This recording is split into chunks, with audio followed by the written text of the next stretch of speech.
Yeah. Not yet. Oh, we're there. Are we? We're there. I thought that's what you told me. I heard it.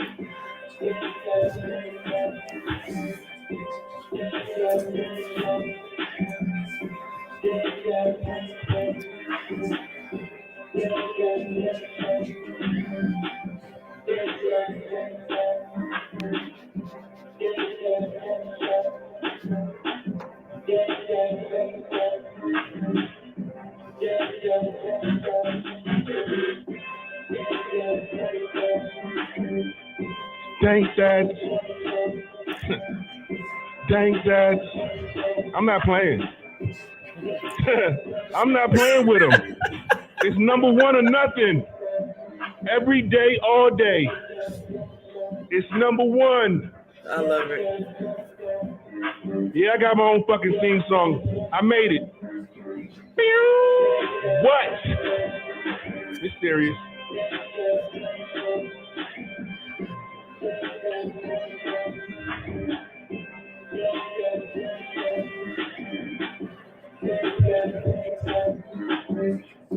Dang, Dad.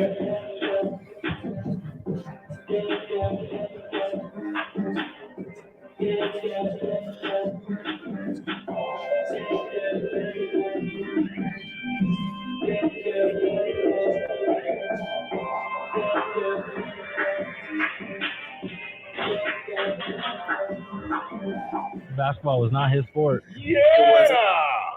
It was not his sport. We are the Oh. Dank Dads. Welcome. Episode 14.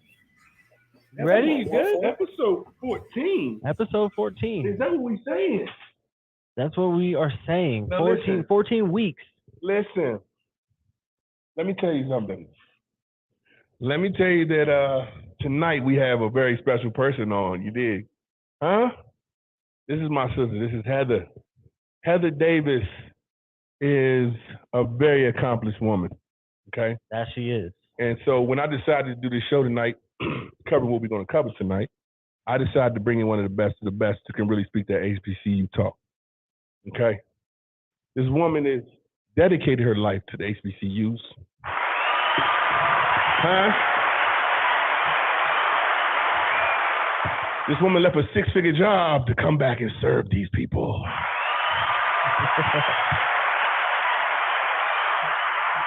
And not only that, holy hell, where did my sister go during the intro?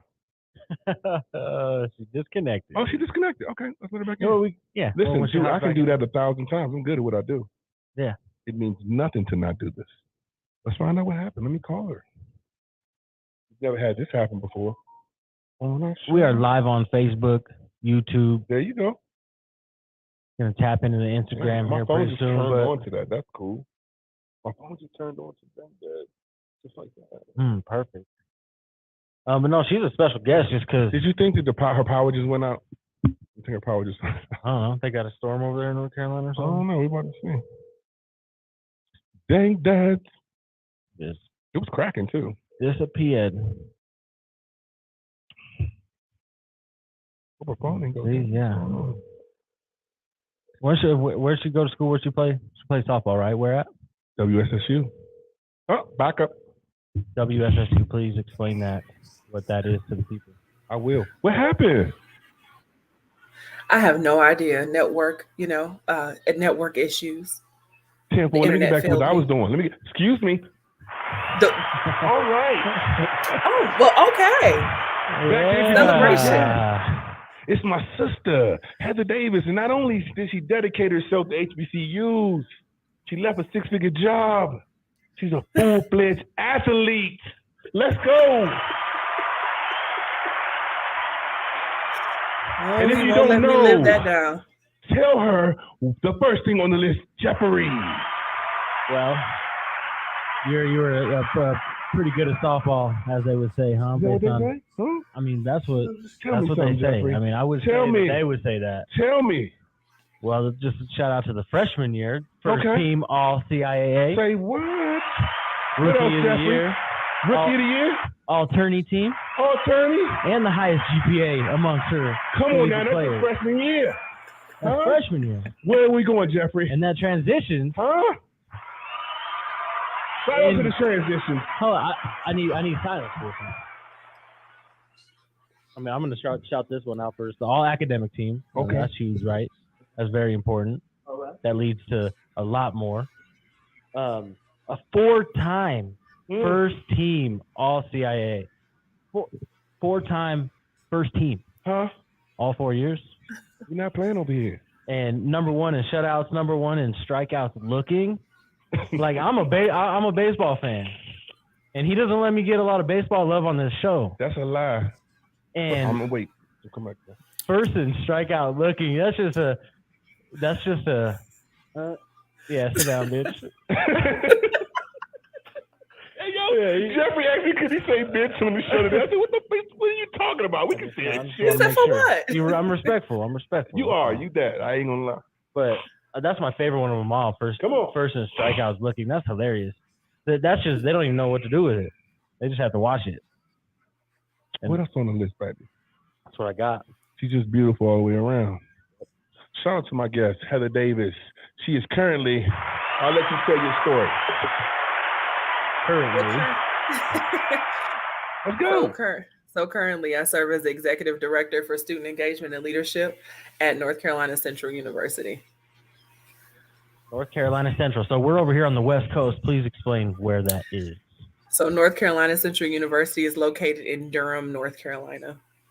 How far away is that to Raleigh? It's very close in proximity. So it's in the same general vicinity. So here's a landmark. We're minutes away from Chapel Hill. Oh, we done had B-Dot on this already. Yeah. At least we got NBA beside her name. I like that. Yeah, you gotta wear that proudly, of course. Well, listen, Heather, the way we usually start our show, we usually do our picks for NFL first. And I told him, he said, would she be cool with doing this? I said, of course. So we're going to go through some NFL picks real quick, about 10 minutes. We're going to knock it down. Okay. Let's go. I want to see how bad I did last week is what I want to see. Well, per usual, I beat you. No, I ain't no per usual. You don't beat me all the time. I mean, I got the record books right here. But 10-4 last week for me. Okay. 7-7 for you. Okay. Is that consistent? That's true. I kind of go up and down, so I'll give you that. You're consistent. All right, where we at? Well, first off, what he said you're a Detroit Lions fan. Is that correct? All day, every day. No fair weather fans All day, over here. every day. Who's your favorite player on that team? Look, whoever can catch the ball during that time. Hey, listen. Let me tell you something first and foremost. We usually talk about sports and food together too, Heather. There's a place in Detroit called Motor City Soul Food. Yeah. On 7 Mile. Mm-hmm. The best soul food on the planet. Shout out to Motor City Soul Food. And listen, let me tell you, I would shut this place down. You understand me, Jeff? Yeah. Tell it's them. like the first stop. It's the first stop. And it's I get off that plane. And it's an experience.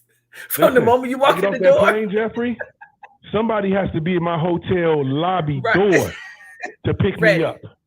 Because I got to get them smothered pork chops and gravy and rice and greens and macaroni and cheese. Macaroni and cheese. That sounds delicious. From Motor City Soul Food on 7 Mile in Detroit. Shout out to that shit. Absolutely. And listen. And then he falls into a food coma. Listen. It's not like I'm not in the full hood. Right. I'm in the line. And I give no fucks. None. I need this soul food in my life. Do you understand me?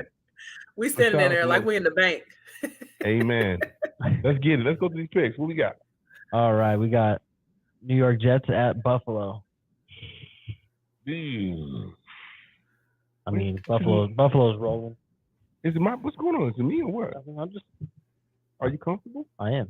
I'm getting comfortable with that. Am I too dang dad? Because I'm up there. No, you're good. You're all good. right, cool. Let me know. You can never be too dang dad. If I'm messing up, let me know. Okay, no, here we not go. at all. All right. So who you got? I mean, Buffalo for me. I'm gonna take Buffs. You been watching football this year, Heather? Not so much. You working? Yeah. It's my busy season. I mean, let's talk about something else. What are you talking about? Get to the goddamn picture. No, boy. Nervous? Let's get it. What's wrong with you? Well, I mean, so what's your opinion on that one? No, don't worry about that. Don't do it. Just I mean, look. Listen. I mean, I that's what I wanted to see if they're involved. So my thing is, I'm gonna just go ahead and I'm gonna say the Jets. Okay, all right, yeah, like that. Don't worry about it. Listen. One thing you don't have to worry about is this one right here. She fall in there. Okay, all right. She's fine. Yeah, she's good. She's good. I understand. She's good. Trust me. If you see my other sister, you really be nervous. If my other sister here, it's a fucking problem. Homeboy, don't be nervous. I ain't nervous. I just want to make sure that she's comfortable. All right. He's just being hospitable. He's just being hospitable. I get it. That's it. I'm trying. Let's go. He doesn't let me do that very often. Cleveland at Cincinnati. Well, Deshaun Watson, is he back? Yeah, he was kind of back with the Texans, but how bad did he beat the Texans last week? It wasn't bad. It wasn't blowout. Texans are bad though. Deshaun. Cincinnati's rolling. I'm not gonna go with Deshaun right now. See the look on your face. I'm gonna keep going. All right, let's go. So Cincy all the way, huh? I'm gonna take Natty. Yeah. All right. Texans at Dallas. I mean, no need to even tune in on that one, huh? You ain't watching no football all year. We gotta go for the boys because of Daddy Weeks. Okay. We gotta go for the Cowboys. All right. Shout out to Daddy Weeks, man. Listen. I love you, homie. I love you so much to Daddy Weeks, man. Influential man in my life. I love that guy. He's a good people to hold that thought, but I got to shout out Daddy Weeks. You know, I pray to be that kind of guy. He's the leader of he's the king, right? He's this man that's done right in the world by people in general. And he has a flock that loves him and respects him, and they treat him like a king. Absolutely. He's been righteous in his walk. And I really love that. And it's a lot of girls and just a few boys, right? And I pray to be like that one day. And I just want to give him a shout out on my show because who he is special. It is. As a man. No, he's not just a good person. He was an athlete. He went to HBCU. He went to the military. Lieutenant Colonel. You dig? And he built a really good legacy for him and his family. And if you can see how these people are living, this is what Black excellence is in America. And he definitely represents that. And I want to shout him out. And I pray to God that I get to see the day that I can be like him. He's definitely a role model to men in America, Black men in America. So salute to Daddy Weeks, man. Yeah, salute. That's dope.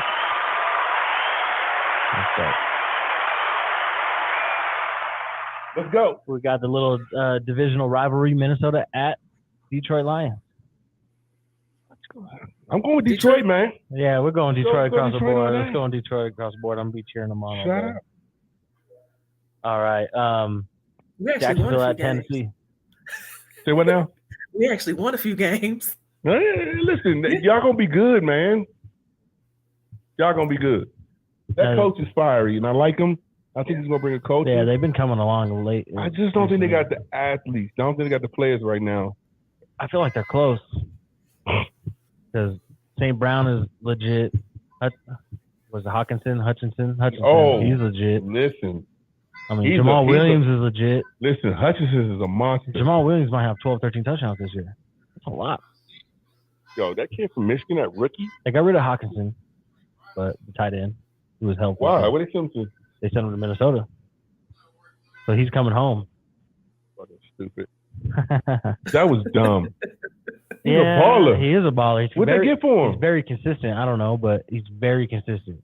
They didn't get shit for him? I'm sure they did. Draft picks, I'm sure. That's probably what they were doing. That's dumb.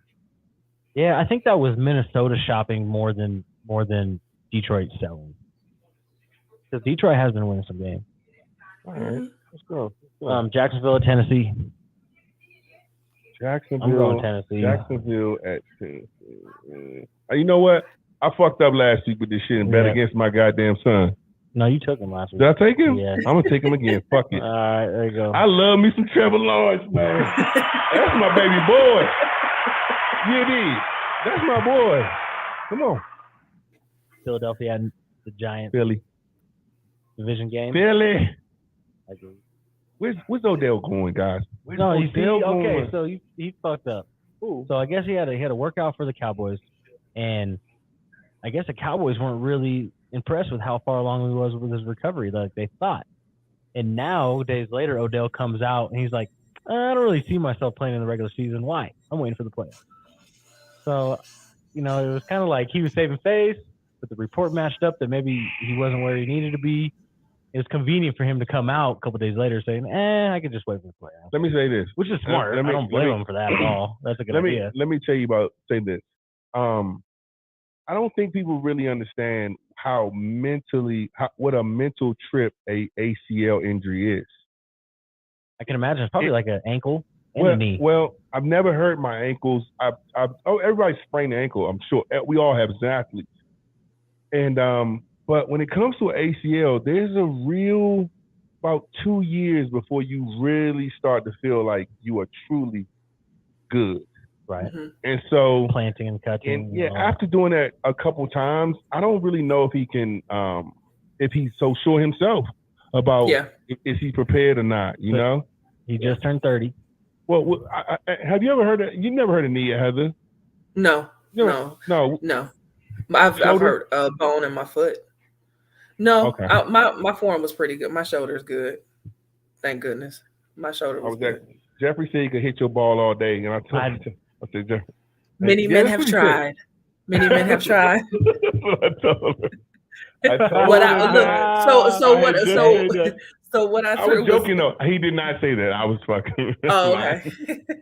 But really, what I threw was equivalent to a 93-mile-an-hour fastball. So yeah, no, I mean, I played baseball many years, and I have gone up against softball players, and I mean, it's a completely different trajectory of the ball. It's not the same at all. So it's borderline a whole nother sport as far as seeing the pitching come at you. Yeah, I seen guys swing and fall on their butt because they're trying. They think they can, right? But it's coming out of a different. I mean, they're so used to coming over the top. Can we get it? And it's a lot closer. Softball's a lot closer pitching. Let's get it. Let's finish it. Baltimore I can't wait to get into that. Baltimore at Pittsburgh. Woo. Let's talk about Lamar first. Lamar's out. Hey, let me ask you a question. What do you think about Lamar holding out for his contract? His mom is his agent. This guy bet on himself, and he held out for the contract. So they offered him a whole bunch of money, and he said, "No, I think I'm worth more than that, and I'm going to play." And listen, he's played. He has played. What do you think about the season so far? He hasn't been like, I wouldn't call it elite MVP status, but he's been really good. They got a great record. Above 75%? Absolutely. All right, absolutely. So as a business major, what do you that's a great segue because you're an athlete and you got the athlete mind, but then there's a business side of things too. Oh, listen, he bet on himself. What do you think? Without a contract, what do you think about athletes betting on themselves and really maximizing these contracts where they are now? Because now we're seeing astronomical numbers. Yeah, well, we talk about that. With great risk comes great reward. So, I mean, and we all know that, even as, like you said, as business people. I mean, that's what you're taught. I mean, if you don't take that risk, the reward is never going to be as great. So you like that business move? I don't know that I necessarily like it. Look, I don't know. Look, I don't know that I've ever known that type of that many dollar signs. True. And I don't know if I don't know what I would have bet on that. On yourself. So not necessarily, and I guess that's the other thing too. Like, it's about prioritizing. Because it's one in the hand, two in the hand worth one, or what? One in the hand worth two in the bush. Yeah. Whatever that is, so I don't know. I mean, if you feel that it's worth it, I mean, it's your decision. And I think we'll talk about that too. I mean, it's about personal decisions and where is your life going. And I think, absolutely, being centered, and we talked about like following passions. And so I don't know that I can tell you what the right answer. I don't know if my right answer will be your right answer. All right, let's get it. Yeah, let's finish it. I'm with it. Let's go. Man, that's tough. I mean, well, I'm going Baltimore still. That game. Yeah, who they? Baltimore. Huntley. Tyler Huntley. He beat the Broncos. I don't care. I'm not going. Kansas City at Denver. Oh shit. You know what to do. Kansas City at Denver. All right. Tampa Bay at San Francisco, and here we are with another Jimmy injury. Gee, thanks, Jimmy. Whoa! Don't you do that? Fuck.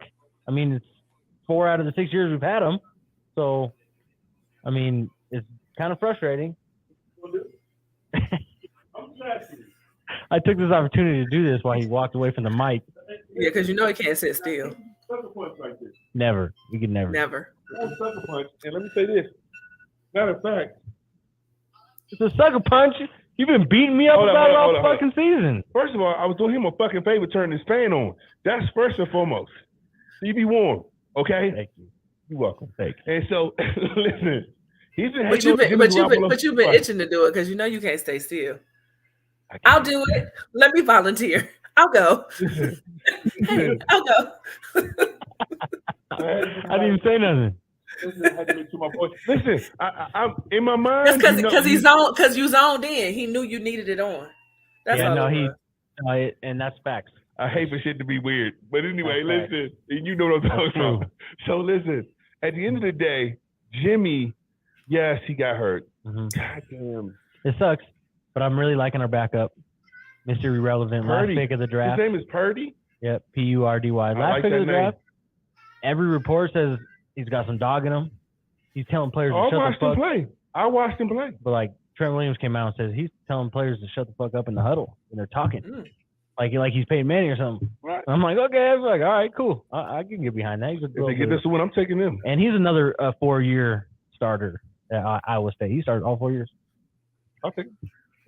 San Francisco? Me too. Yeah. Yeah, that's scary. But Tom Brady. We got coming home. Carolina at Seattle. Oh, definitely. I guess Seattle. I mean, what else do we have? I mean, shit, Baker ain't there no more. No. With the Rams. I told you he was a beast.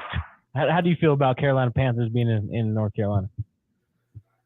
I'm glad they have someone. It's great. Hey, what up? What up, fam? That's what he's saying. All right, so Seattle. All right. Miami at Chargers. Ooh. Chargers are a tough team. I don't know. They're weird. Miami's obviously really good, but Chargers are weird. I'm going to take those. I'm taking Chargers, I think. Yeah, I do that. Damn, no. Miami's really good. They have a bounce back, but a bounce back, that's a tough bounce back. Because Brock Purdy beat their ass. You know, I don't know what I'm betting off of right now. Because my emotions are fucked up. It's been that way. I feel this way one week, and then I don't win, and then I go that, and it's like, fuck. So I'm just like, what do I do? Give me Miami. All right, Miami. I'm going to go to one of my favorite places, South Beach. Shit, Miami. All right, shout out to South Beach. Fuck it. Do what I want to do. All right, and then the Monday night game, New England at Arizona. I'm taking Arizona. I got you. I got to take Arizona because I'm ready for Murray to get it popping. Is he playing or what? He should be. They've been quiet. Quiet. The New England offense is so terrible. The defense is great, but the offense is so garbage. Tell them where we at, Jeffrey. We are the Dank Dad Sportscast. Facebook, Instagram, YouTube. Got a special guest, Heather Davis, in the building. Appreciate you for coming on. Thank you very much. Oh, my gosh. Going to give us great HBCU intel and how she feels about Deion Sanders and all this. And it's just going to be great. It's going to be knowledge. Ready? It's going to be. I'm going to walk into it. So Deion. We have Deion Sanders leaving JSU. We have a lot of people upset about Deion leaving. And, you know, I've seen crazy shit. I've seen craziness, like disrespecting Deion. And he built a lot. Mm-hmm. he built a lot, and he invested in that program, and he made it better, and he left, and you know, a lot of black folks are upset. So when I put this show together, I have another guest that's going to come in a little bit. But when I put this show together, I wanted to make sure that I reached out to real hitters to know the HBCU game. And my sister dedicated her life to HBCU. Well, and I think that that's important because I think most of our following, or I wouldn't say most of our following, probably half is West Coast people. Mm-hmm. And Mm-hmm. we have no understanding of HBCUs out here at all, Mm-hmm. like in any of the West Coast.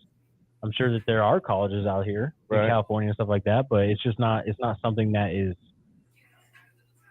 as prevalent surrounding us generally. Mm-hmm. I mean, we're not as lucky as like a place like North Carolina where there's a bunch of different towns and cities surrounding us. Like we got miles and miles of desert. We won't see somebody for 4 or 6 hours, right? So right. it's kind of telling us like we're the biggest city up in Northern Nevada, and then Vegas is 8 hours away, so it's not even really realistic, right? So Right. we have we're very ignorant on the HBCUs and the understanding and just even anything about them. And honestly, until Deion right, no, did this, right? And so today when you know me, I waited to the last minute. I called Heather up and I was the like, very hey, last minute. Listen, that's who. Listen, I would not be me if that's not what I did. Correct. Okay. Touche. Absolutely. All Without right. a shadow of a doubt. Listen, salute to me. And so look, for being consistent. So for being consistent. I called her every time. I called her and I said, listen, this is what I need. I need this. I need you to come in, and here's the reason why. Is because my sister's also Delta Sigma Theta, which is probably the number one sorority in the world. Absolutely. Delta Sigma Theta, the number one sorority in the world. Okay. And shout out to America. Shout out to them brothers with America South High. We took good for us.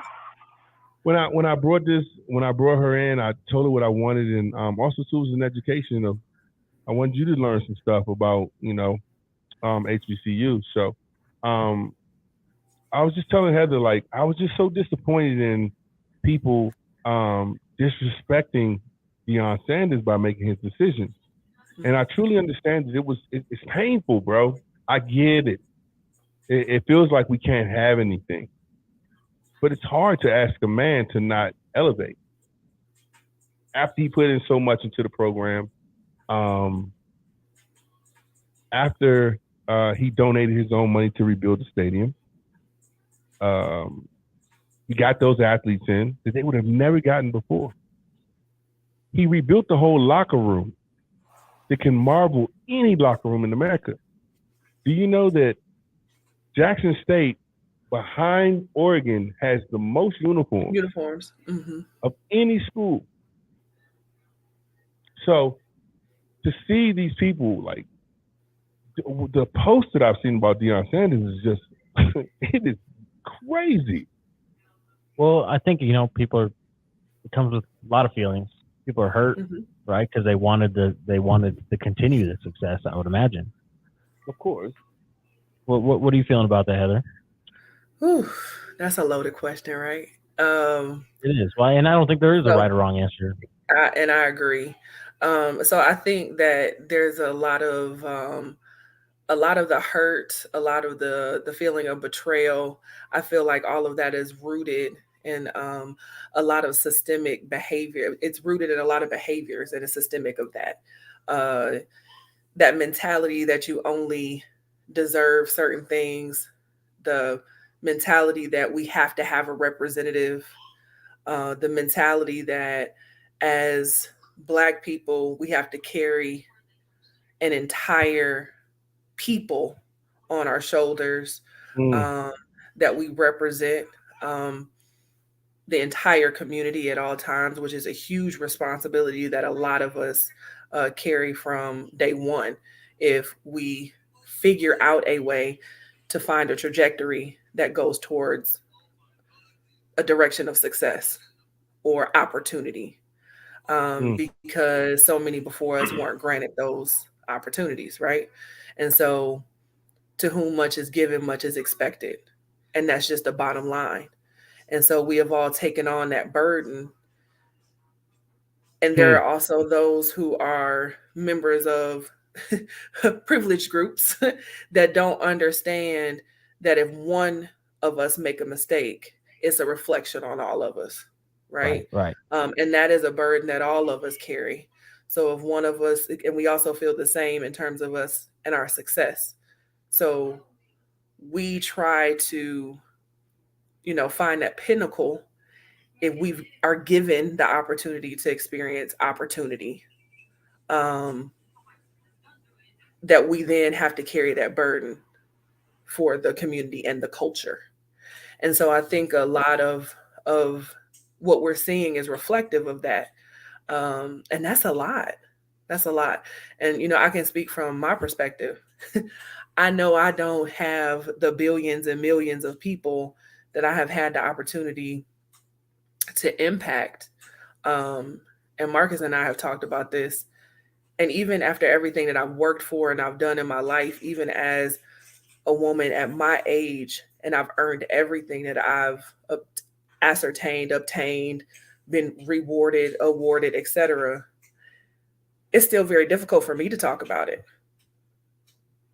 So my brother will tell you that I'm a Hall of Famer before I will, right? Because there's this sense of, I don't want to boast too much. I don't want my light to shine too bright, because then someone here will feel the need to humble me, right? And it's not really about me. It's about us. And the moment that I take the wrong step, then I'm out of my purpose. So I'm saying all of this to say, in a nutshell, the stress and the gravity of that responsibility that I feel in this small part of the world that I occupy and impact. Right. Just think about the magnitude of what he's going through. Of a Deion Sanders. I get it. Right. This superstar, like millions of people, no privacy. And got to keep going. And got to keep going. And have to keep going.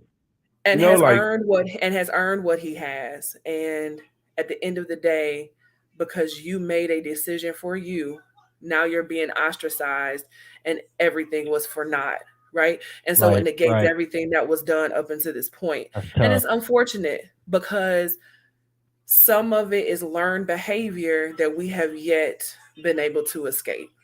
And that's the sad part. Because to your point, when we started this conversation, you were like, is there a right answer?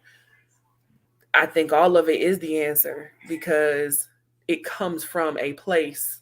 And I understand where that comes from because I understand that responsibility being put on me, and it was never communicated. No one ever said those words. Right.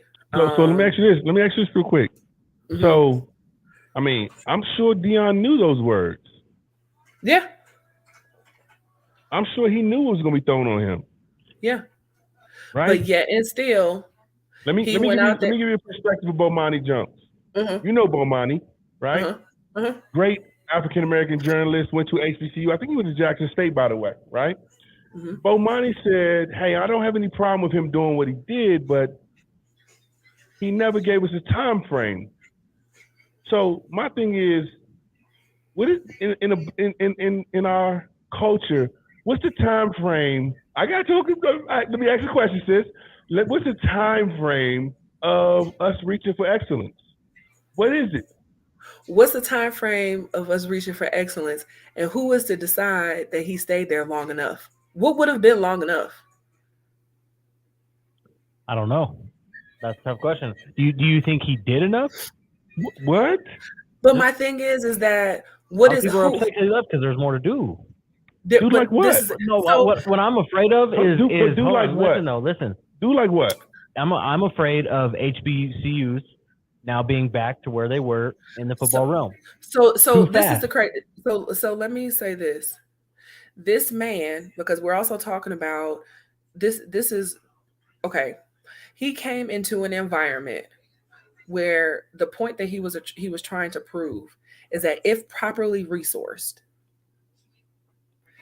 these young people could rise to the challenge and are the superior athletes. He was able to showcase that in a very short amount of time. Absolutely. Right. So that in and of itself is the success. 100%. The other perspective is because he was there, butts were in seats. Right? JSU was getting the gate receipts, the gate receipts that we're all aspiring to obtain. Right. And so my thing is that why is it his singularly his responsibility to continue to do more? But now that he has come in and modeled a proper behavior, why is it now not the culture's responsibility to continue to model the same behavior that they engaged in while he was there? And then and I think that ended up showing because they weren't providing what he was asking for after all that he had put in. He wasn't getting the reciprocal on the other end. Right. And it kind of felt like, maybe he was going up against something he couldn't beat type of thing. Well, yeah, and I think, listen, let me just go in, because I've been trying not to, but fuck it, I'm going. You did. I'm jumping out the window. So listen, first of all, he's invested a shit ton of money into that program. That's number one. Mm-hmm. Number two, let me say this. But when you say that, there's a period there. Yeah. He invested a lot of money into the program, period. Yeah. And I think that that's the thing. He didn't have to. He didn't ask anybody if he should, right? But now he was supposed to ask when he could leave. Right. So and it's kind of like, but go ahead. I apologize. Go ahead. No, hell no. Listen. So I look at what he did. I look at everything he put in. So he brought American Airlines in. Okay. Mm-hmm. They didn't have. Okay. So he brought American Airlines in. That's another sponsor. He brought Under Armour in. Now they have that contract for years in Under Armour. All right. Okay. Michael Strahan gets them suit coats and slacks and shirts. They can look presentable on the road. Okay. This guy has built this culture to pass on to the next person. But let me say this. And Heather, let me let you know right now, there's some that you in here. You done locked yourself in this room. Okay? You in the escape room, honey. Okay? You can't get up. All right. You got that little walkie-talkie in your hand, mommy. And you got to speak into it. You feel me? Listen, because I'm going. All right, listen, let me tell you this. When they signed Deion Sanders up, they thought one thing but didn't figure out another thing, is that he's a motherfucking winner. Right. Yeah. And let me tell you something. It got hard to keep up with Deion's expectations. All right? So let me run you back around the circle real quick, because the guy named Bobby Bowden, who ran Florida State, when Deion Sanders graduated, he said, woo, thank God I can get my team back. Because Deion Sanders was rich when he came to Florida State. You hear me? He had a Yankee contract from the baseball league. Yep. And he was running around there with Benzes and BMWs. He was doing his thing because he's been that guy since day one. You did. Yep. So at the end of the day, Deion Sanders, he's a perfectionist. He's a hard worker. And he's going to hold people accountable. And I think that was a little bit too much stress on people. He said, I had to make it a club before people would go sit in the stands. Now, hear me on this. Do you know what the endowment is for Jackson State University for their sports endowment? You know what it is? It's only in a couple millions. Okay. You know what it is? You told me. All right. Like that. You know what Colorado's is $5 billion. Jackson State's is $62 million for all of their sports. And I'm talking about, and listen, let me sidebar. My sister is into many processes of building universities. She gets buildings together. She puts shit in the building. I've seen her do it. This is what she does. If there's a student center, she's going to tell you where the gym going to be at, where I want this at. That's what she does in those buildings. So I know what she knows that money look like. That's why I brought her into this. So we can really talk real dollars tonight. Mm-hmm. Because for black folks who not really understanding what's really going on, and you want to spit on Deion Sanders, and what I mean literally, the black folks have been spitting on Deion Sanders. Honestly, I think that one of the biggest kind of culprits behind all of this is like the social media. And Jackson State really, really took off this football season on social media more than it was last year.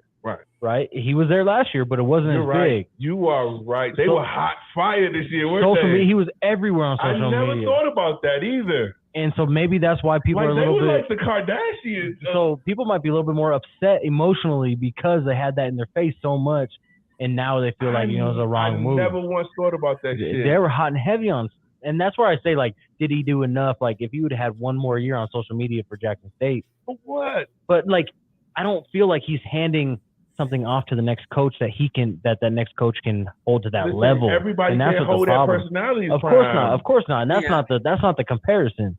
But it's I think that's the argument on the people that are upset is that it wasn't ingrained enough for the next person to have an easier transition. Yeah, so like, I'm afraid it just drops right back off again. So we're talking about social media. I think that the biggest culprit is this unhealthy systemic state of mind, right? And this inappropriate projection and delegation of responsibility, right? And also lack thereof in terms of responsibility. So we're talking about a place in this country that does not have clean drinking water, right? And so, folks want to burn things and spit on people and get angry about certain things, and they should have that same energy about the things that matter about the community. Absolutely. Right? And so that's that's serious. That's heat. But the thing about it is that when I say the biggest culprit it's because what he stood for was this beacon of hope, right? Yes, sir. And so then it was kind of like, oh, we can breathe because he's got it, right? And because we also have all been trained that we all aren't that beacon of hope. There's only a select few. And there's unfortunately so many of us that believe that all of us can't have that same impact, that we all don't have that same responsibility, that it shouldn't be focused on just that, right? And so, like I said, it's complex. It's complex. I mean, I guess that's the best word I can. I think that's the best way I can explain it, because again, I'm not giving an excuse to a culture. I'm not giving an excuse to my community, but at the end of the day, it's misplaced burden and responsibility, because the man has been philanthropic through and through.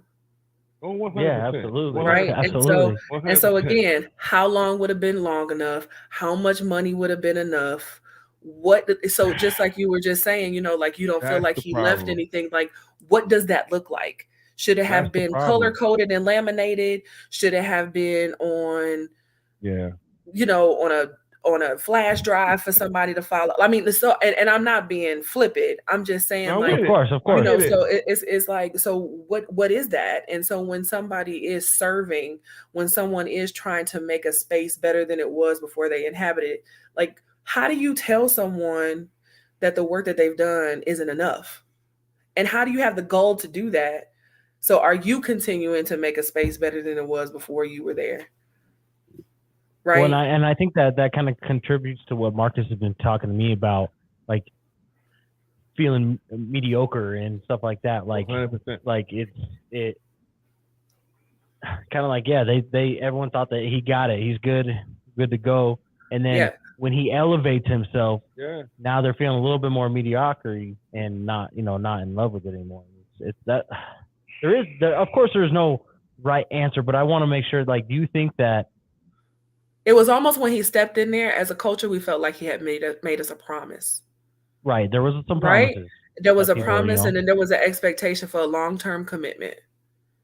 Right? And let me ask you this: did we not hear that, or we just felt like that? Like I said, I feel like we felt that. Well, that's an important question. But I will also say, And I will also say it's also a matter of interpretation, right?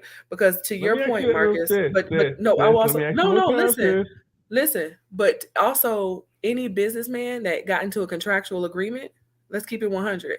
Back to what your point was: are you going to stay in a business relationship that isn't mutually lucrative? Well, and that's the thing. At the end of the day, like, this is his 9 to 5, right? It's no different than anybody else's 9 to 5. And he's feeding his family off of that, right? And his money is his time. He does not waste his time. No, and people are expecting something from him that he might not have on his goals, and that's. Let me tell you, I'm with you. I'm with you, but I am so with you. I just don't think people recognize that part.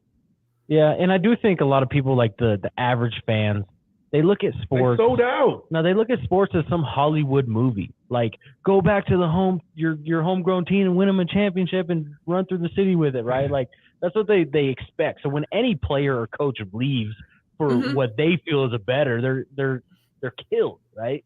And they think it's like LeBron. LeBron got that heat forever because he left Cleveland to go get a championship, and then he had to go back home to ultimately save his legacy. That's but like, it is crazy, but people think it's some Hollywood movie, Rudy type shit, and it's not. It's just their 9 to 5. That's what it is, and that's their goal, and that's what they're talented at, and that's their gift, and that's their job. But people think it's got to be some Hollywood love affair. That it's weird, very weird. I just think that we don't have that people don't really have a clue the sacrifices God made. The average person. I think that's the biggest thing that bothers me is that we're not really recognizing the sacrifices God made. Right. And listen, here's the thing too. My sister tell you I love jewelry, and I seen a whole lot of it rolling through that locker room to stand beside Deion Sanders and flaunt their shit and rock the microphone, and run out on that field, and then come to find out that later on he actually reached out to a couple billionaires. Sip the tea on that one. It's getting a little tricky.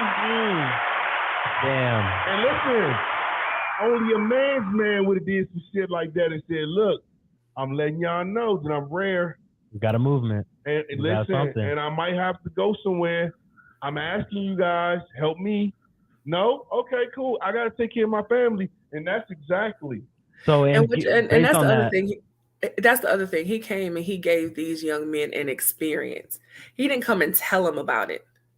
He didn't have to fly them to games, right? The way that he did. True, he didn't have to outfit them. He could have told them about it.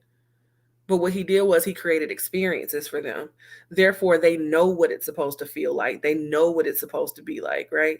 So I don't know. I don't know that any time, again, it's beyond me. But again, I get exactly where it comes from. I get exactly where it comes from because we all feel that, unfortunately, as a people, those who rise above those who, are these level of superstar, they're the anomaly. Would you say for HBCUs he did more good than bad? I think that he was a contribution. So I think he did. I definitely think it was good.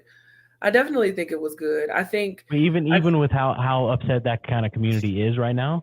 Mm-hmm. Yeah, no, I mean, feelings are feelings, and I think that, again, when we talk about this learned behavior and what certain things are systemic of, you're talking about a culture and a group of people who had culture stripped from them, right? And so we have a tendency to hold on like none other to whatever it is that we have, and we hold on tight. Okay. And so we felt like we now feel like something was taken away from us. And so, like I said, they hurt. Right. Look, because you hear a lot of black people saying, "Man, we can't have shit." Right. We can't have shit. And I'm like, correct. Oh, we had it. We had, yeah. We had it. How long y'all want to hold on to it? Yeah. Come on, man. Yeah. Like, And that's the thing. Like, we had it, so he was showing you that you could have it, right? And so then what do you do with that? Right? Yep. Like, you can lead a horse to water, but you can't make it drink. Definitely. You can't continue to stay there to help this horse He was at the water. finally drink. Correct. And listen, let me say this as well. There are a lot of, like I said, a lot of rappers that came around. Okay, so I watched Rick Ross come through there with about $4 million around his neck. Mm-hmm. Literally, like, I know what it is. Listen, I know Icebox, Aviani. I study it. I've been in them places. I want it. You did. So I know what he got around his neck. Mm-hmm. And I can't believe as the people we can't come together and say, yo, how much you need, Deion? Let me call this guy. Let's call this guy. Let's go ahead and get it done. Because listen, the thing is, in my mind that I keep thinking of is a one word called collective. Collective is a powerful word. And my sister can tell you, in the business world, collective is a strong move. So when I heard them announce what the endowment of Colorado was, they said it was a collective, $5 billion collective of alumnus and what they have raised. So what you mean to tell me that we couldn't raise $29 million? The man is getting $29 million over 5 years? Over 4 years. Okay. And it was 1.4 million over 4 years at Jackson Rick Ross State. had it around his neck. I mean, that's a good point. I mean, Rick Ross had that shit around his neck. Listen, Fat Joe got $4 million on his wrist. Yeah, no. It's called the chandelier. Shout out to the chandelier. I won one. Cali got it. And let me tell you something.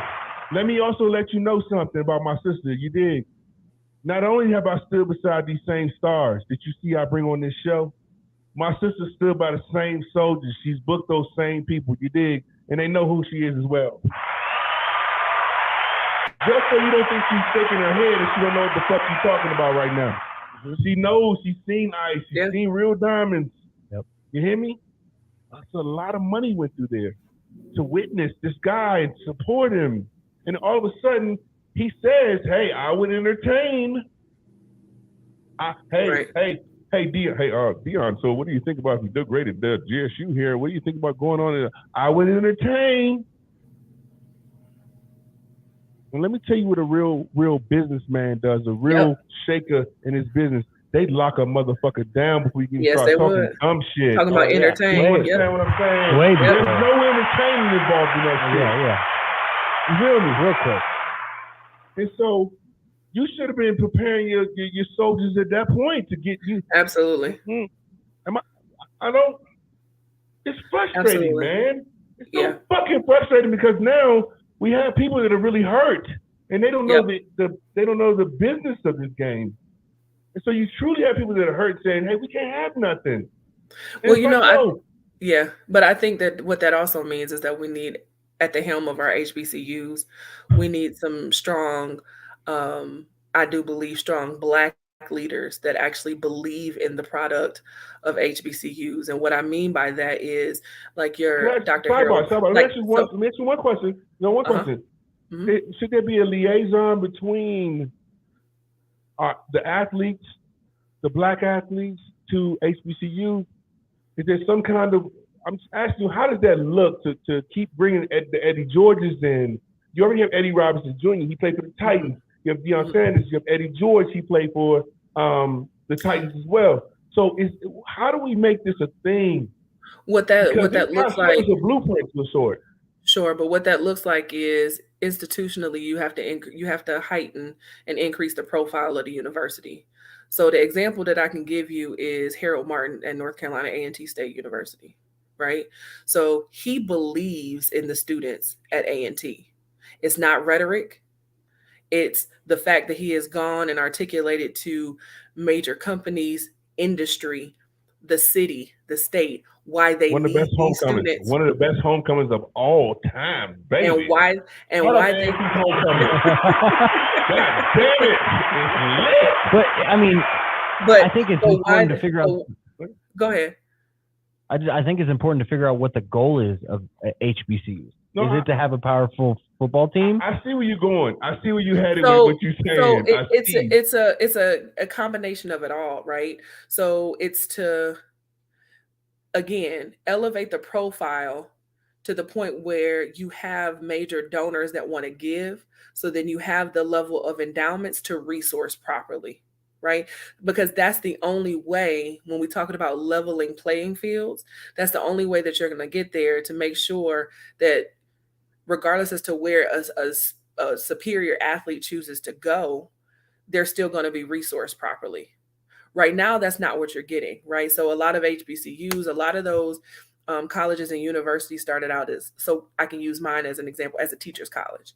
So a lot of the alums, they're not in medicine, they're not in law. So their salaries, there's a huge juxtaposition there, right? So what they're contributing back to endowments is going to look a lot different from a college or a university that has engineers, that have, a huge medical profession, etc. So right. So those alums are going to have the ability to donate and give back differently, right? Tech. You haven't said talk about tech. Correct. Colorado's a huge tech.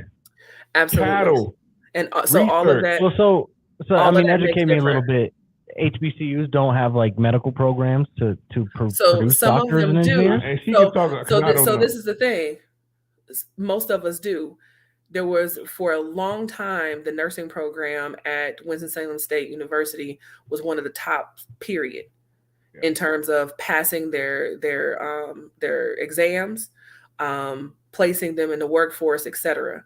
But the thing is that there is this stigma, right? That is, it is loud as all get out, and it still exists, that there's a difference in education, even though you still have to take the same exact praxis or MCAT or whatever the exam is in terms of industry specific, right? That there is a difference in education and aptitude based on where you graduated, right? And because of that, and because of some of those misnomers that still do exist, you're going to have individuals that are willing to donate to a program that actually statistically may not be as successful as one at an HBCU. Because of that, right. Right. So again, until we're able to elevate the profile of a HBCU or those types of institutions where they get just as much respect, then we're going to continue to have this same, it's going to be this same discourse. Like and that's where a lot of that comes from. Do you think that football is the best way to kind of get that ball rolling? I think that it's, as far as hype and all that. So the thing is, I think that it can be one of the ways, but we're talking about also major industry, not even necessarily like individuals with wealth. We're talking about, partnerships with, Google or Pfizer or Merck. We're talking about, like major partnerships that are sustainable, that will be feeders for these colleges and universities that will continue to, enhance the resources that they have. And so let me ask you a question, because I really don't know. Mm-hmm. Are the products of HBCUs just not as advanced in industry, period? I think that they're. Or, I think that's more. Or let me ask you. Or Mm-hmm. Are we not giving? Because I see a lot of money. I listen. I've been all around. I see people in Atlanta. Everybody got a nice house, nice car. So I'm just trying to really figure out, are we really just, we ain't got it? Or we haven't produced that? Or is it just not that we're giving, or what? What is it? I think it's multifaceted because you ask. So the one question you ask is, are we just not as capable? Um, I think that it is partially there is a perceived notion that those that are capable aren't as capable. Number one, because everyone that comes from a major majority servant institution, they're not all capable either, right? So let's be clear. So just Right, and because you've the matriculated and mind frame of graduated, that, not everyone is capable of something, is absurd in its own way. so when we talk about how institutions are measured and how opportunities are granted, all of those are factors in an equation, right?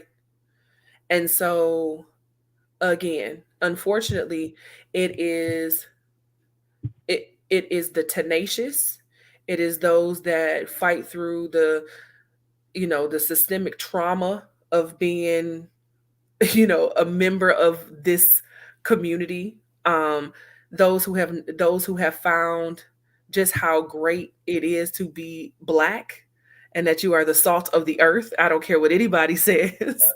that we made of something a little different, and it's those individuals that rise above, right? And in spite of the fact that they may not even be given up, they will make opportunity, right? And because the reality is that there are disparities, and again, it impacts everything. Yeah, definitely. And you got to think about psychologically. You have a white man and a Black man.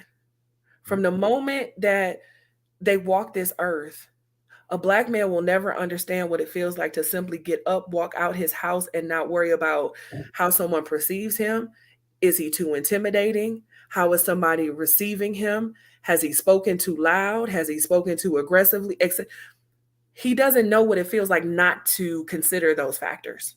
And that's crazy because I'm not. That's crazy because honestly, like, but you've learned to overcome that, and you've been 100%. exposed. You've had No lie. opportunities. You've overcome those traumas. But go ahead. Yeah, I mean, I'm born and raised in Reno, Nevada, right? Mm-hmm. Reno Sparks has upwards of 300,000 people. Mm-hmm. 3% might be African American, right? 3%. Where in other parts of the country, in the South and East, it's more 50-50, 26 to 50%, give or take, kind of depending on what community you're in. And I never that stuff was never in surrounding us growing up, just because it's not at the forefront. Obviously there's people here that feel certain ways, of course, but I didn't quite really understand it until a buddy of mine who's African American kind of told me that, he explained to me how blind I was to it. And obviously I'm not going around looking for it, and I'm not going around observing on the day-to-day here in Reno, Nevada. It's not happening, right? There's a lot of closets here. And he just said when I have my daughter in the store, at the grocery store, and you see somebody move to the other side of the aisle to walk, that's something that my eyes don't ever perceive, right? And that's when it kind of came to me as an understanding of wow, that I will never see it unless it's physically happening right in front of me, right. A bad altercation. I'm not going to see the subtle bullshit of someone scooting over a little bit, the shift in eyes, the shift in body language, right. The shift and it's a trip. And once I kind of understood that. Well, let me say this. I called my sister earlier today, and I gave her what I wanted to come out of this. And actually, you asking this question, you saying this is really funny because I really said this to her earlier without even having the conversation with you. I was like, look, I want to educate him in the dopest way and bring in the person that can help usher you into understanding what's popping and what happens. So, yes. Well, and I feel I feel like I have a really good understanding of it all, but I know I'm ignorant. I know I am. No, right? In a way that I didn't control.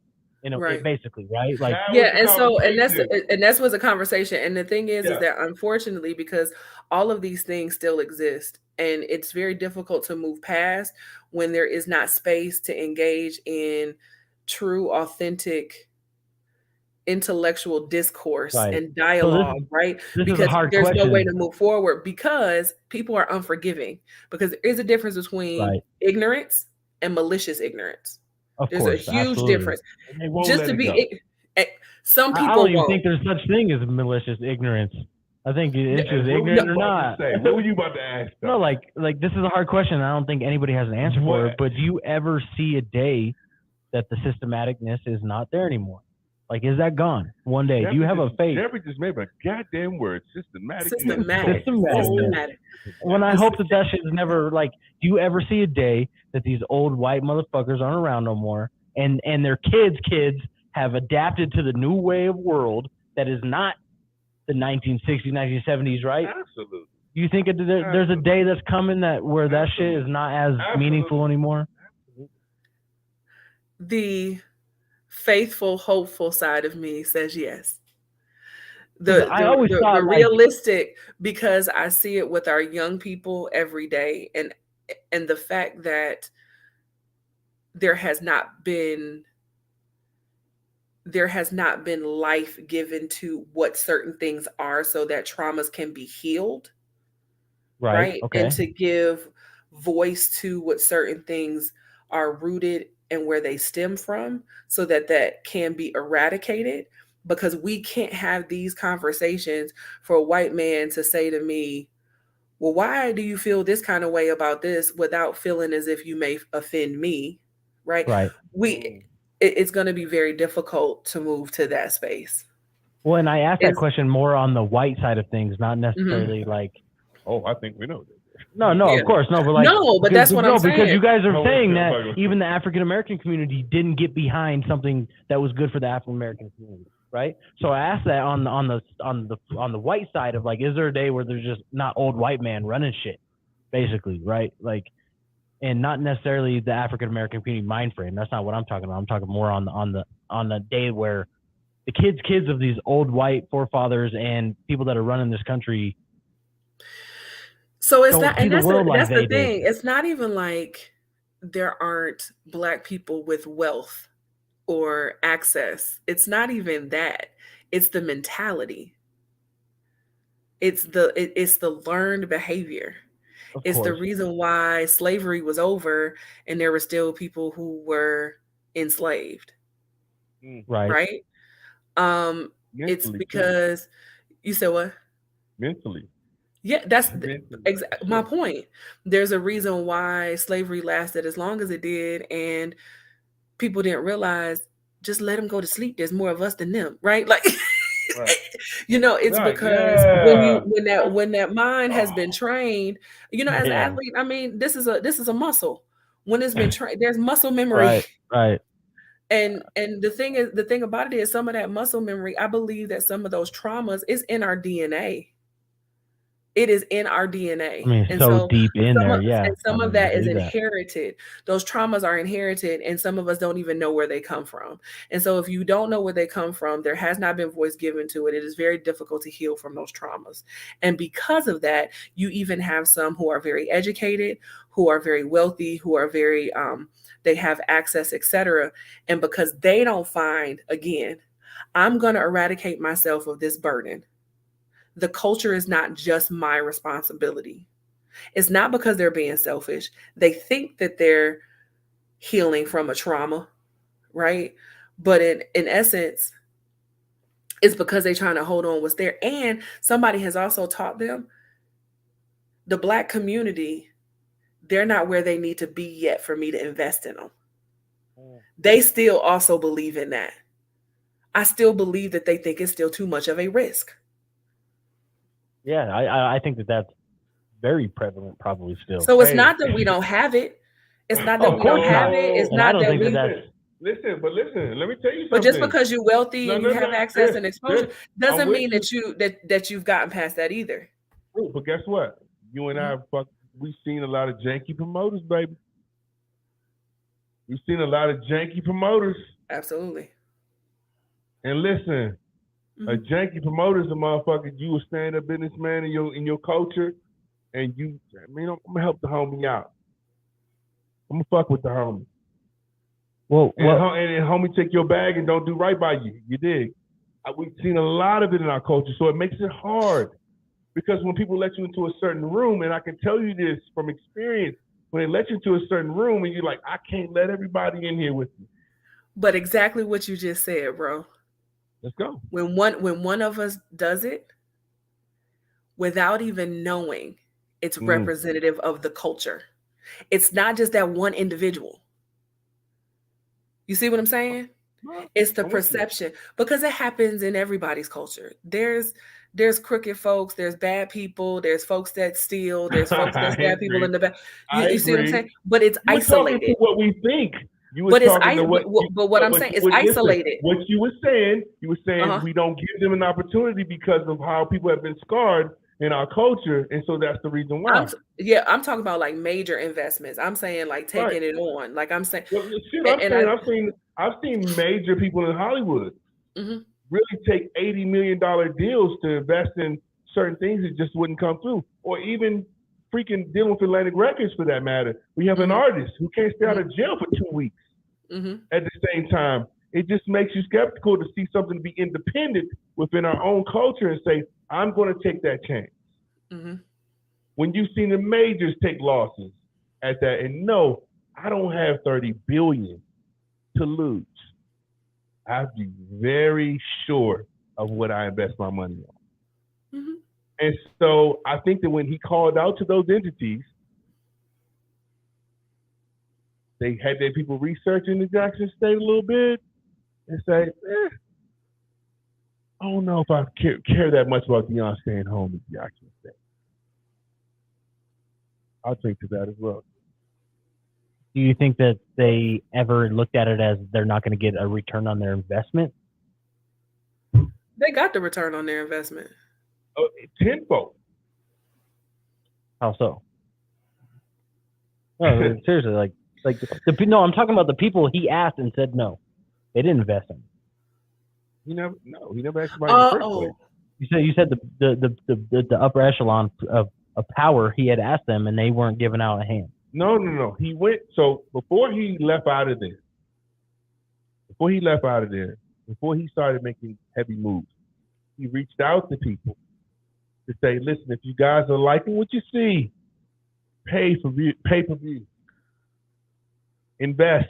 And they didn't. And they did not. Right. That was my question. Do you think that they feel like they weren't going to get a return on their investment? I do believe that. I do believe that. To what she was saying in the beginning, that's what she was saying. Right. Yeah. Of course. Yeah. That just goes back to the exactly. So she was actually what I was really pointing to was that she was saying that we are so bent into this place of where we used to be a long time ago.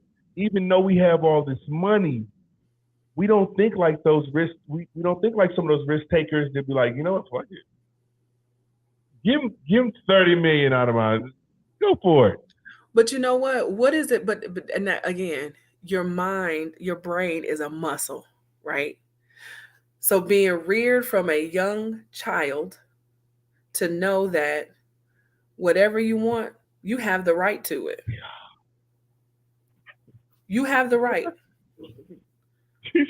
And from a young child, that's not for you. That's not yours. Right? So even if you have and you invest, somewhere in that psyche is there may not be more where that came from. Right? Well, and you might have answered this already, but how do you break that? How do you where does that start to break that? I don't know the answer to that. Well, obviously that's a very powerful question. That is a very powerful question. Right? And I mean, I think that there's just going to have to continue to be individuals that continue to insert themselves in spaces to try to continue that too, bro. Jesus, yeah, for sure. But also individual soldiers that decide to insert themselves in spaces to impact I think young people, because they really Right. do have. So you look at change makers like Malcolm X and Martin Luther King. They were college students, Right. right? And so that may not be the answer, but I think that a lot of that grassroots and helping to really eradicate some of those traumas and identify some of those traumas, I think that that will start some of that shift. But is it something that time will possibly heal? So look, I'm gonna take this to a space that I'm gonna take this to us. Look, my real answer is my real answer is that What is your we real answer? I feel like we integrated too fast. What? I feel like we integrated too fast. So as a people, that we would have spent more time knowing that who we are and what we had was enough first, which is where Malcolm's perspective was coming from more so than Martin, right? And then if folks really know, at the latter part of both of their lives is when they actually started seeing things very similarly, which was that Martin, Dr. King was like, well, maybe we did integrate too fast. Maybe we did. Right. Maybe we should have spent a little bit more time on loving ourselves and realizing that we didn't necessarily need to aspire to what others had, but we just needed to understand the power that we had, right? And who we are and how great of a people, and that, who created us, and the fact that the infrastructure, the land has been worked by us. We created everything that's here. Like, for those things to be ingrained, just think about the difference in terms of where our young people will start out in their life, living from a place of, I do deserve. If I want it, I can have. But because we haven't gotten there, that's why we're still here. And I like I said, I don't have the answer. But let me ask you this. Yeah. Let me ask you this. I think you see have my liners in. We've been drinking, but I ain't that fucking tipsy. I got listen. So I was like, you never had a list before. Look, listen, it's crazy right now. Anyway, where did that come from? I know you're in the mix every day, right? Mm-hmm. Mm-hmm. And I know you see our culture in the most beautiful way. And one day, I'm praying to God that you guys cut a check to bring the dang dad to North Carolina Central University. And you will. You hear me? Yep. I hear you. You gonna do it. I hear you. You said something about me a little earlier, and I said, you goddamn right. And it's gonna happen. So anyway, their football team was 9-2 this year. You see why he's here? You see? That's right. We're going to play in the Celebration Bowl next weekend. Yeah. Listen. Against who? Jackson State. Yeah. Okay. And listen. You see why I fell in love with this guy, right? For sure. I love Jeffrey.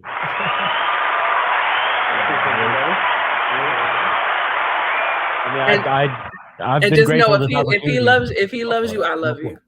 That's how that works. Yeah, I love you too. Then thanks for coming on. Hey, let me ask you a question. On a serious note, where do you see? We had Quavo, we had Takeoff, Murder. We had a lot. See you there. Deion leaves. This, that, and the third. It's a lot been going on in our culture. Mm-hmm. What is the temperature of what you see in our HBCUs? And we're not HBCU, where you are at this point. And what do you see our kids wanting? Our young Black youth, what do you see them wanting after seeing what's happening all the time? P&B Rock in LA, Roscoe Chicken and Waffles in Inglewood. Come on, bro. That's weird. But I'm just simply saying, like, what's the temperature? What are you seeing for us coming? What do you see our strong, our rolling, this rolling wave of young, new kids coming out. Today I was, talking to my sister for about an hour. And it was graduation. And I was seeing she was doing her thing. Student affairs. She's taking care of the people. Right? And so I'm just watching her, right? It was funny because I didn't say shit. But I watched her. She had her camera. Look. She had her camera up like this, so it was pointing up like. Can I say what I'm saying? I'm gonna shut up. Go ahead. Never mind.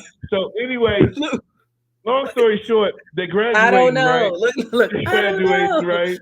And so fuck all that. So what do you see? What do you see coming out of where you at right now? What kind of hope and amazingness do you see? So what do I see coming out, and then what do I see our young people needing and wanting? You want me to answer both those things? Hold up. Would you just ask me back? Because I hate, you know what? That's what the problem is. So you listen, don't ask me unless you see what I'm doing right now. Don't do that shit to me because I don't know. Okay. All right. Mess with me. All right. No, I'm gonna just give it to you. I'm gonna just go ahead and give it to you. Yeah. So because I'm not sure that you're aware that you just posed 2 questions. So I'm gonna go ahead and answer both of them. Okay. So here we go. And here we go. So what do I see with our young people? Unfortunately, I mean, we've been through some hard times, not just the loss of members of our community, but let's not forget this big old endemic that we all just experienced too. And there was a lot of trauma that was associated with that in terms of socialization and folks being in isolation and not being able to connect with people and having to spend time alone in quiet and in solitude. And so I don't know that a lot of folks were very comfortable with that. And I don't know that they came out of that very healthy. So a lot of times there were some folks that, again, if you have a different level of enlightenment and understanding, they were able to do some very powerful and helpful things with that time. And then there were some folks that it was a very dark and a very low time. And so we are experiencing some of those things with young people right now. And that's across the board. That's not North Carolina Central University. But on the same in the same breath, I say that it has shown some of our young people just how resilient they are and what they can accomplish. And that there really are fewer limits than they may have thought before. It has really pushed them to think differently, to be a little bit more innovative in terms of how they connect and communicate. How do they shrink? How do they shrink the world in terms of connecting with folks, even though we weren't able to be in person a lot of times? So we've seen a lot of that.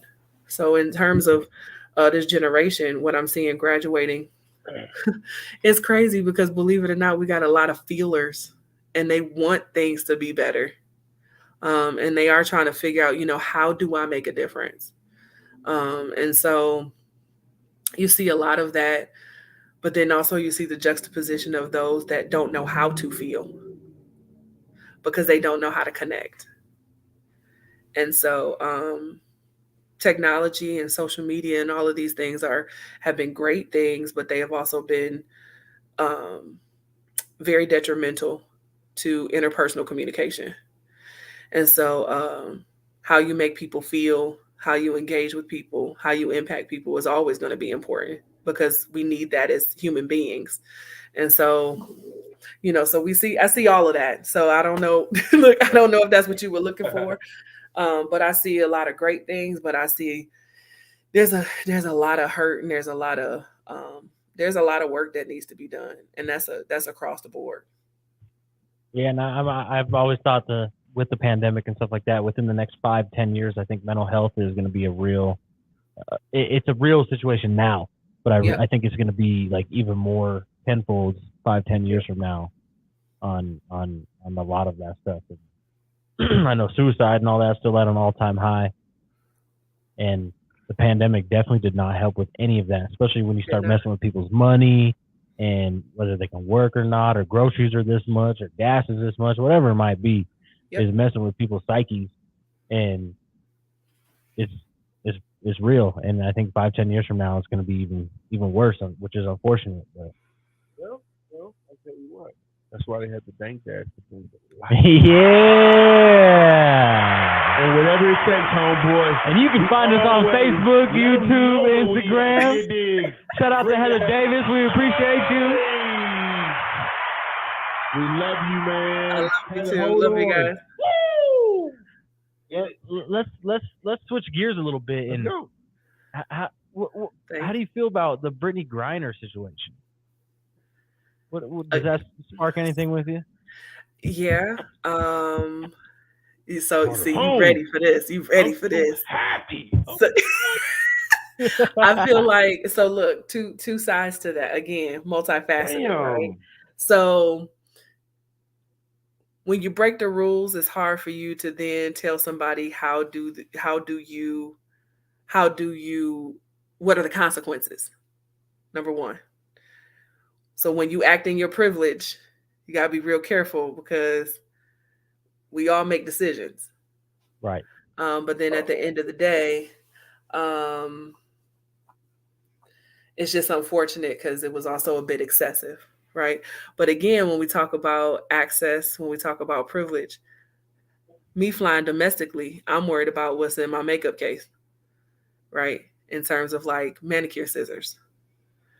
What's in my backpack, because I'm a student affairs administrator and I have a reputation. And, making sure that there's not something in my backpack that somebody may have left in my backpack. So I'm going to be aware of what I have on me because I have stuff to lose. And that's that. So, I'm just saying, you got to take responsibility. And Drop it. I saw something the other day that there was a. But I will say this: I'm glad she's home. Hey, amen. Of course, yeah, without a doubt. I just knew you were gonna take that angle. Go ahead now. You can't be mad at that. Anybody that's mad that she's home is.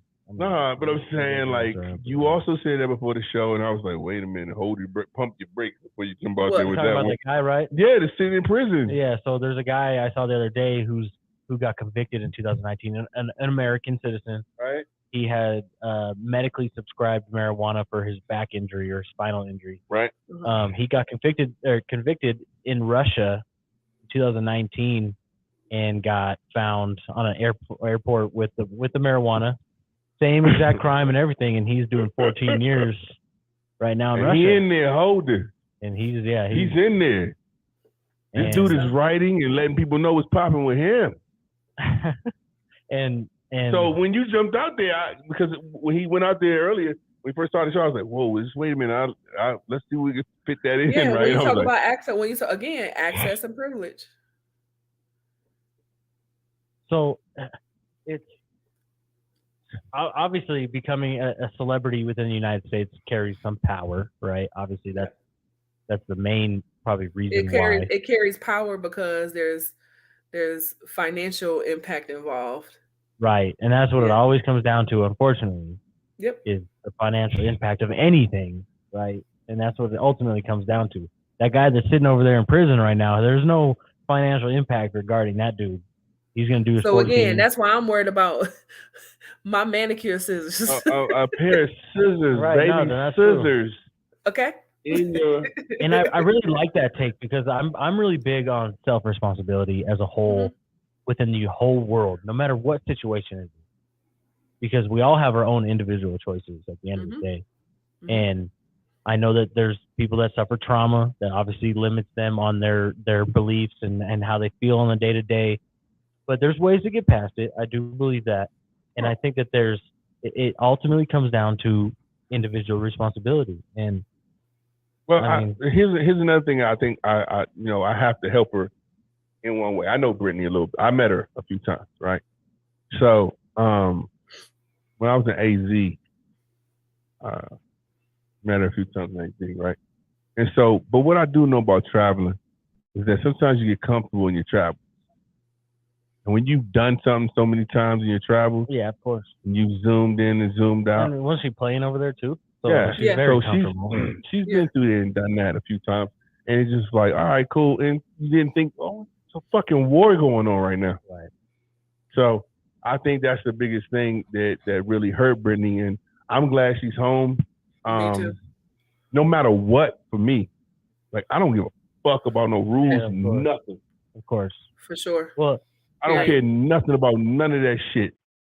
I don't. I'm sorry. I want her home, and that's the bottom fucking line for me. I don't care if you got to send a merchant of what. Listen.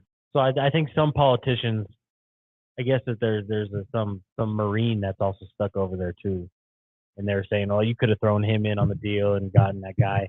It's tough because no one's in on those meetings, right? It could be what it could be, but you never know. No one's in those meetings. So it's hard for us. Here's another thing that I think we have a problem with in America as a whole is just opening up conversation, period, about certain shit. Well, nowadays, especially because cancel culture is huge. Because right listen, now. even with Deion, right? We don't know where that could lead all of us. Look how he's elevated his staff and the whole fucking nine. But we kick you in the fucking head and then see what you did later. And it was so great. No. Let it maturate, man. Yeah. And you never know if Brittany could open up for that Marine. We need to get him too. That's a good point. Whoever the fuck he is, make sure we get his name on the show because we need to get him too. How about that shit? Let's keep going. That's a good point. Fuck that, man. Yeah. Like I'm not just because it's Brittany. Like, yo, conversations can get built because of these type of things. Sometimes you need those names. Sometimes you need a Deion Sanders to say, you know what? Let's raise awareness around the world. I mean, at the same time, I don't think America's holding on to a big piece anymore. That that Russia or other countries want. Obviously, that the piece that the United States gave up was a big factor for Russia, right? Let me tell you something. Like now, we might not have any skin in the game to do anything anymore. To do what? To the next athlete that gets stuck over there. Hey, right. Let me tell you something. This bartering that we just engaged in. Hey, listen, if any dumbass athlete goes over there and does some stupid shit, that's on you, homeboy. We leaving your punk ass over there, fool. Hey, on everything. What they saying? What happened. Okay, what they say in Detroit? What up, though? Hey, listen. What up, though? Your ass is over there, fool. Hold on. Does Brittany get the pass because she's the first one then? Listen, I ain't worried about that. She ain't gonna be no more. You crazy. Black folks ain't dumb like that. We ain't going back. We ain't doing shit over in Russia. Listen, we ain't buying no Russian belts, no Russian denims. We like, I'm cool. They ain't trapping us in nothing. Brittany is 6'7", so 6'8". What the fuck is going on? You don't have that unicorn stuck in no goddamn cage. You don't do that. Obviously, she's very comfortable because she was living over there and playing. So I understand that comfortability of it. No, they live different over there, bro. But I don't have to know that any drugs as a United States citizen in Russia is good. I don't have to experience any of that to understand that. What I understand is that I don't understand. So since I don't understand, I'm gonna make sure I don't have not to. Not gonna do it. Exactly. God damn. I've seen the world's toughest prisons. I'm not trying to that Netflix show. I'm not trying to be on that shit. Call me scary. Call me a punk. Call me whatever. I can't even fathom. Facts. I can't listen. So again, that's a whole nother conversation. Izzy, when you're talking about, let's talk about she's underpaid. That's a whole nother conversation. Hence the fact that our sis got to carry 2 jobs because if she wouldn't have had to been playing over there. But that's a whole nother conversation. That's a whole nother conversation, right? Damn it. That's a whole other look, because you and I both know. Remember when I got contacted to go pro? Listen. Remember you look. Wait. Remember, listen, because a management company contacted me to go pro, right? And I told Marcus, I said, could you imagine me calling my mother, telling her I'm about to quit my job so I can go play softball for $20,000 a year? Right? Yeah. Well, no, hold on. She would have looked at me and said, "You doing what?" Let us know where you went straight out of college to work first. Oh, Ford Motor Company. Okay, you worked at Ford Motor Company, making it bag. And so listen. Oh, I'm about to woo. I don't want no. Fuck it. So listen. So when she came, you're never gonna she let was me like, this now.